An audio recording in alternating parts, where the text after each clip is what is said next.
a las 2 y a las 3. Vamos a armar el rompecabezas. Vamos a poner cada animalito en su lugar. ¿Dónde está la vaca? Esta es la vaca. Vamos a poner la vaca en su sitio. Ponga la vaca. No quiero. No quiero. Él y su tiguercito y su patico. ¿Cómo hace el burro? Eso. ¿Cómo hace la vaca? ¿Cómo hace el pollito? ¿Cómo hace el gallo? ¿Cómo hace el patico? ¿Cómo hace la guacamaya? ¿Cómo hace el perro? ¿Cómo hace el gato? Ay, qué lindo. ¿Cómo hace la culebra?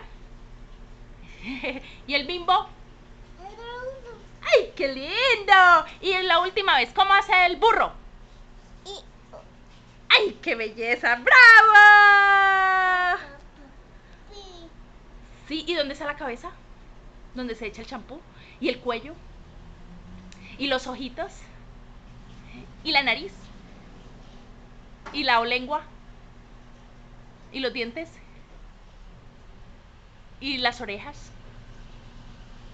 ¡Eso! ¿Y el tornillito?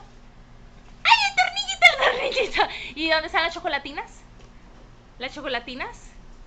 ¡Ay, qué chocolatina más linda! Derretidas pero chocolatinas. ¡Chao!